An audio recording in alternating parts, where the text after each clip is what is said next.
Let's discuss the safety of people at such establishments with Opa Mataboge from the South African Liquor Traders Association. Opa, good morning. Thanks for your time. Morning, ma'am. How are you? I'm well, thank you. Under the circumstances, Opa, now let's dive straight into it. 5 people went to a tavern on Friday night in Olivenhoek. They never made it home.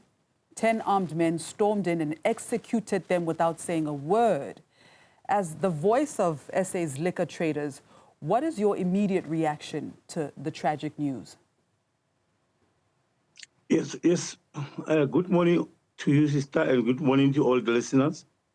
It is very sad to see people are dying in this manner when they go into the tavern and they end up dying.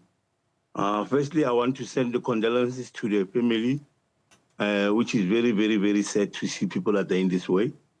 But now the problem is we as Consensus One, every Tuesday and Wednesday we're having workshop with the liquor traders, trying to recruit them to make sure that compliance is 120%. But unfortunately, not all of the taverners are in our association. Those are the challenges that we have. But we are still also planning as taverners, as association, to see how can we measure to make sure that there is a safety in our taverns. But now you cannot measure, you cannot do something whereas all the liquor traders are not involved in an association. Look, let me just give you an example. We've got about 5,000 to 6,000 taverners around Tshwane. Only 1,000 are attending meetings and workshops to see what can we do. Now the challenge becomes there so that we cannot take a good decision. Well, we are not all taverners that are in an association. We're also trying to recruit those who are not coming, those who are not joining us, but they are refusing because of the compliance. It is very sad, and the only thing that we need to do is to make sure that compliance is there and the law enforcement. Yeah, let's expand on that a bit, which is very important, Opa, because we're seeing mass shootings not just in urban areas, but in rural taverns as well.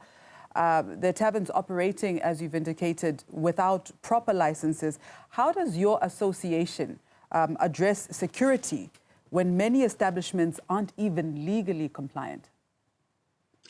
Yeah, you know, in our association, most of our taverners, they've got bouncers, let me say security in our gate, because we talk about that always say you need to have a security on the gate so that they can see what's going to happen before people come in there, and make sure that everybody who is entering your tavern, they must be searched to make sure that they don't have any weapon. But now, as I've said, they say, unfortunately, it's not all the taverners that are in our association. Those are the things that give us a challenge. And also, the only thing that I know, the places like that one in Olivenhoek, they are not allowed to sell the liquor because of there is no infrastructure. So you cannot have a license where there is no infrastructure. Now, my worry is how did it operate for a long time? Where was the law enforcement when they see people are operating like this, playing loud music, overcrowding, whereas the place doesn't have a license? My worry, where was the law enforcement? Because of the law enforcement, they are the ones who are responsible to make sure that everybody who's selling, they have licenses. Now that the tavern was operating for years or months, but now nobody go to that particular person and tell him how do you sell without not having a proper license. We are trying by all means to measure and work with the police to make sure that we make door-to-door campaign, trying to explain to those who don't have licenses to come and join associations so that we can help them to see how can they get licenses. But unfortunately, some of them, they don't want to come. Some of them, they refuse. Some of them, they came stubborn.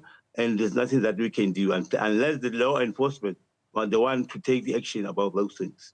Now, coming back to the issue of safety in taverns, and given the thin profit margins that many township tavern owners face, is it realistic, is it fair to expect them to allocate 20 to 30% of their income towards security measures? You know, I didn't hear properly. Can you repeat again?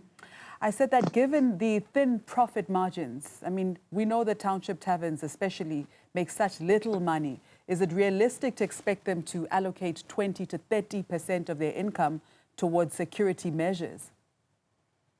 Yeah, yes, we are trying to do that by all means because of what we are saying is to make sure that safety first before profit. That's our way of trying to operate because this thing doesn't happen now. It's been happening for a long time. And the other part that we are doing, we are trying to discuss also the police that we need visibility of police officers in the area where the tavern have licenses so that they must move around and try to see there is a safety there. But unfortunately, police cannot do that to all taverners. But it's a very serious worry to us. But what we need to do is to make sure that we campaign and talk to all the liquor traders to understand that this is now the right time to do the right thing. Compliance is very important. People need to understand that we sell liquor, but compliance is there. And we also need to make sure that the safety of our customers come first. And so that's all what we are doing. That's why I'm saying every Wednesday, every Tuesday, we're having workshop with the liquor traders around Mamelodi, Atteridgeville, Hammanskraal, to make sure that compliance and safety in our tavern is there. As I've said, unfortunately, not all of them are there. That's where we're getting a challenge. If maybe people can understand and come and join the association so that we can discuss and make sure that all of us, we understand and try to make sure that all our customers are safe and compliance is 120%. And on the matter of compliance, in 2022, it was proposed that the Liquor Board may add security measures to the criteria for getting a license. Can you provide an update on the status of this proposal? Is it being implemented? Yeah, I think the Liquor Board also. I think also the Liquor Board advised the license holders to say you must have a security on your gate. They talk about the safety measures. It's just that some of the people, they don't want to listen, being so selfish because of when you see the overcrowding, you forget about everything. But what we need is to make sure that people need to understand they must follow the rules and regulations of Liquor Act. We need people to have security in their gates.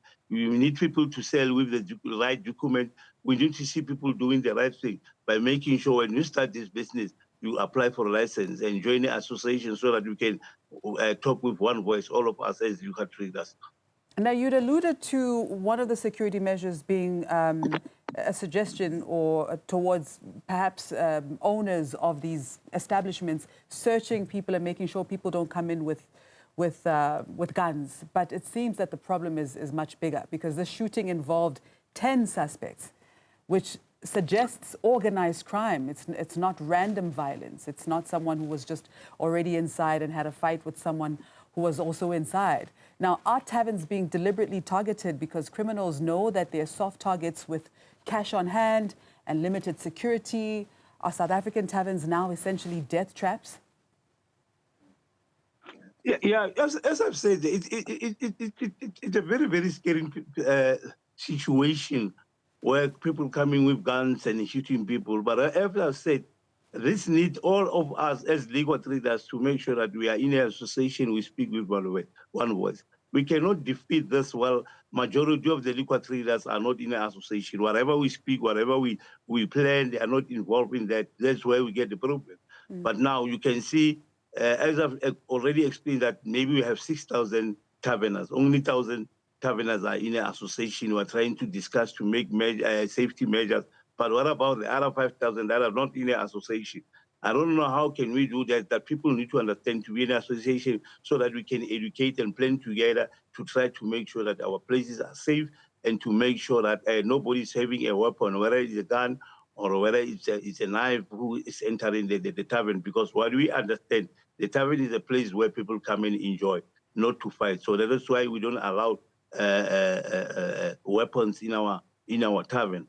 But now the challenge is one, my sister. I'm still repeating that other people who are selling liquor, they became stubborn. They don't want to come and join the association so that we can plan this together and see how can we make a better major safety in our tavern. As I've said, that all of my members have security in their places. But remember, if you talk about 6,000, only 1,000 have security, it will work. It will never work. But what I'm trying to say, please let the liquor traders be together so that we can plan and see how can we defeat this to make sure that such things don't happen anymore. All right, now let's talk about the aftermath. Police response times in townships can be 30, sometimes to 45 minutes, if not more. Wouldn't you say that this highlights a significant failure of governance and public safety infrastructure in townships?